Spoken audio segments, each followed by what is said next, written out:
Idealnya memang tempat wudhu itu berpisah dengan toilet.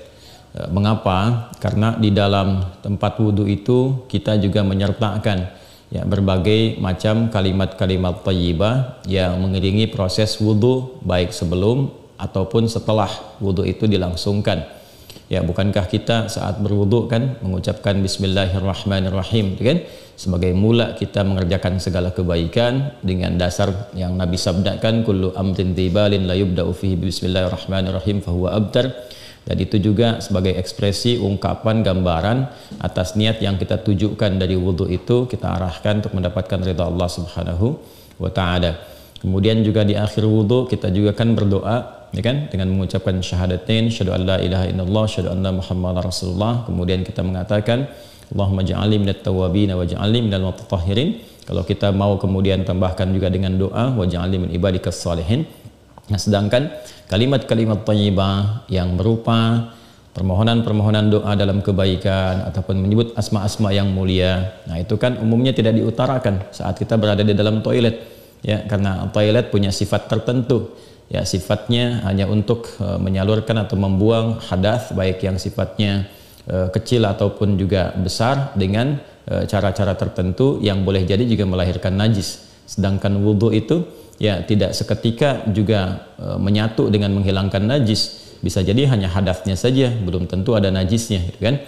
Sedangkan kalimat-kalimat thayyibah sangat tidak disukai diungkapkan dalam keadaan-keadaan kita masuk toilet. Karena itu saat masuk toilet kita kan berdoanya doa memohon perlindungan kepada Allah dari godaan-godaan setan yang berkumpul di tempat-tempat yang buruk, seperti toilet dan semisalnya.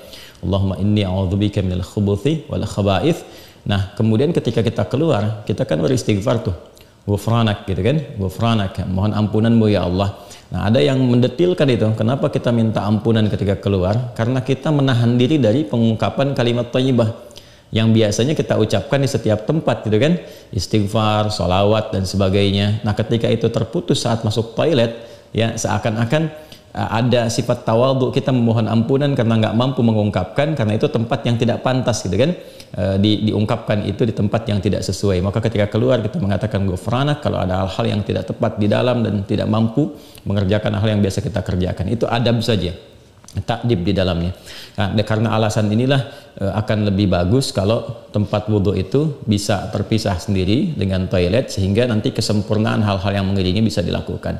Bila pun memang keadaannya tidak memungkinkan dan hanya ada itu dan bisa didapatkan di dalam berbagai kondisi, Anda ke mall misalnya kan, tidak ada tempat spesifik wudhu, taruhlah demikian kondisinya, atau bahkan dalam kondisi tertentu, bahkan saat haji atau umrah yang begitu padat tempat wudhunya misalnya, dan Anda hanya menemukan ada toilet tapi ada keran yang disiapkan terpisah di dalamnya itu.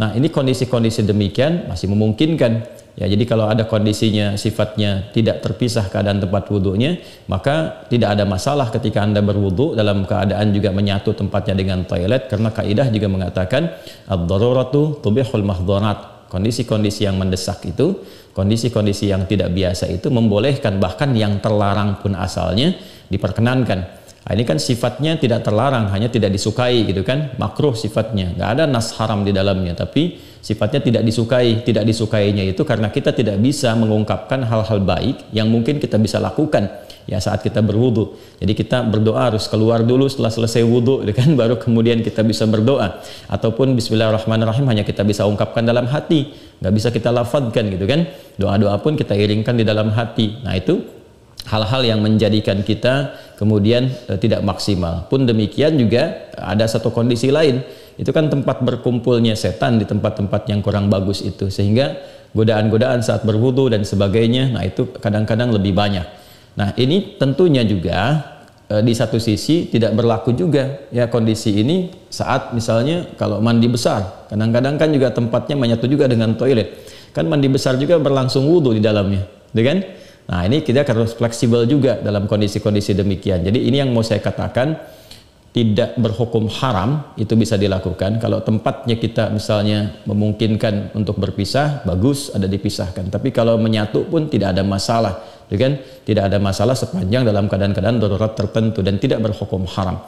Apa dalilnya? Yang tadi saya sampaikan, ya tidak ada nas spesifik mengharamkannya. Dan kadang-kadang kita mandi besar juga, ya, al-ghuslu dari janabah dan semacamnya juga berlangsung, dan dalam mandi besar juga ada wudu. Namun barangkali kesempurnaan itu tidak bisa kita iringkan dengan kalimat-kalimat thayyibah yang diungkapkan, hanya dalam hati kita lakukan. Jadi kalau tidak ada tempat lain dan menjadikan Anda berwudu, misalnya menyatu dengan toilet, di dalamnya ada toilet, maka kalimat-kalimat thayyibah itu cukup dalam hati, tidak perlu diungkapkan di lisan, ya kan? Dan sempurnakan wudu Anda, lalu ketika keluar Anda berdoa sebagai penutup bagian dari wudunya. Demikian kiranya bisa disampaikan. Wallahu taala a'lam bissawab. Dan sebelum saya menutup, ada sesuatu yang sangat menarik. Ketika Ibnu Abbas radhiyallahu taala anhuma menyampaikan kisah Nabi sallallahu alaihi wasallam, ya, saat beliau berada di kediamannya Sayyidah Maimunah radhiyallahu taala anha, dan malamnya kemudian bangun, ya, bangkit dari tidurnya, duduk dulu menghilangkan bekas ngantuk. Nah, ini ditemukan di Sunan Abu Daud nomor hadis 1367. Thumma dhahaba ila syanin mu'allaqah. Kemudian beliau pergi ke tempat tertutup. Nah, syanin mu'allaqah ini enggak disebutkan tempat tertutupnya. Apakah dia sifatnya mirhad, ya kan?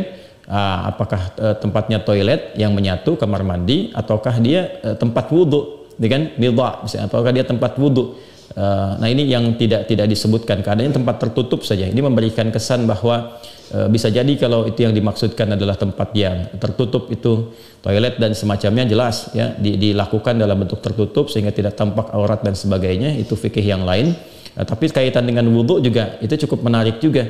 Hendaknya kalau kita pun membuat tempat wudhu di satu tempat, ya, dimungkinkan ada penutupnya, karena boleh jadi tempat-tempat yang digunakan untuk oleh laki-laki ataupun perempuan yang menyatu, ya, menyatu itu yang dimaksudkan dimanfaatkannya. Ya, boleh jadi ada perempuan juga yang masuk ke situ, kan di satu tempat tuh nggak ada kekhususan gitu, ya. Nah, tapi tempat-tempat lain sekarang sudah lebih bagus. Ini untuk laki-laki, ini untuk perempuan, tuh nggak ada masalah. Tapi kalau tempat yang digunakan untuk menyatu, dia hendaknya ada penutup sehingga nggak semua orang bisa mengakses ke dalamnya dengan batas-batas tertentu. Apa kaitannya, korelasinya dengan pertanyaan Anda? Syanin mu'allaqah di sana nggak disebutkan, ya, apakah itu tempat wudhu atau menyatu dengan toilet. Tapi babnya ketika keluar dari situ Nabi sudah berwudhu.